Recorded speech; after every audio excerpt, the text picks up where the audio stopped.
members of the ad hoc committee on the establishment and development of the National Assembly Museum and Archives.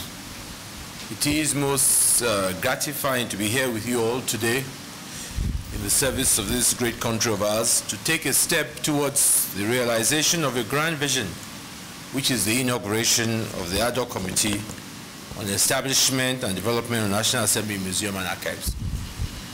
Our sincere gratitude goes to the chairman of the Senate Committee on Culture and Tourism, Senator Fatima Raji, and indeed the entire members of the committee for their hard work, commitment, and doggedness which have brought us to this momentous day. I thank the members of the Joint Committee on the Establishment of the National Assembly, Museum and Archives, and indeed all of you who have worked tirelessly to help advance this cause. We often lament about the lack of foresight and failure to build on the gains of the past. This proposed Museum and Archives of the National Assembly, however, demonstrates that we can indeed build on the gains of the past if we are determined. Some people have suggested erroneously that we want to establish a museum and archive to immortalize ourselves, but nothing could be further from the truth. This is about institution building, it is about institutional memory, it is about legacy, and most of it is about the greatness, building greatness of the country. Parliamentary libraries can be found all over the world. I remember one of our colleagues, Senator Magnus Abe, who was sharing his experience with us when he visited India and told us that the documentation of the Indian Parliament even goes far back in time and is well preserved in a secure facility. In the United States, the Library of Congress was founded as far back as 1800. In the United Kingdom, the House of Commons Library was founded exactly 200 years ago in 1818. It is that same tradition that we seek to establish such a venerable institution in our National Assembly. Better late than never, as they say, and I commend those who have brought this journey so far.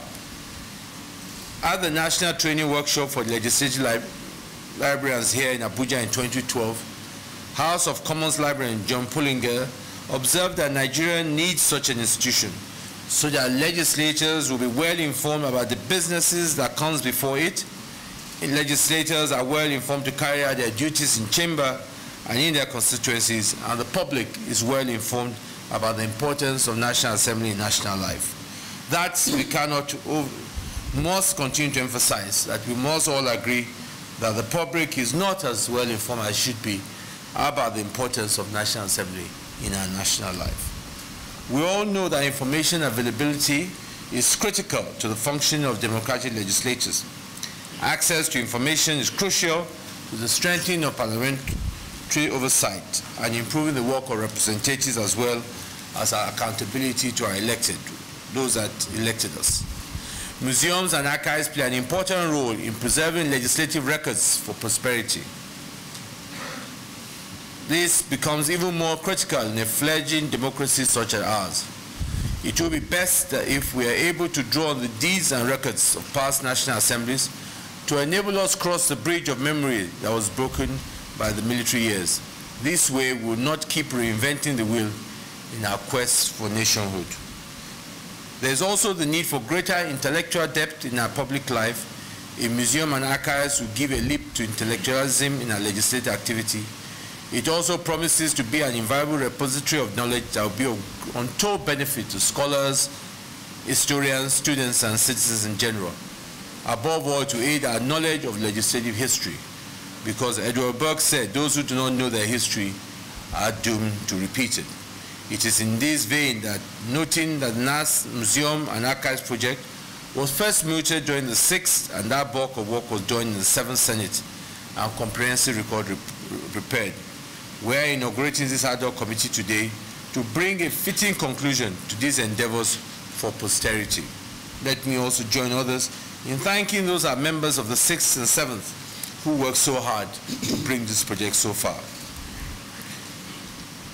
My distinguished colleagues, it is my delight that this committee here at this point is charged with the task of advancing our quest to establish a National Assembly Museum for the purpose of immortalization of the procedures of making laws in Nigeria as a means of institutionalizing democracy in Nigeria.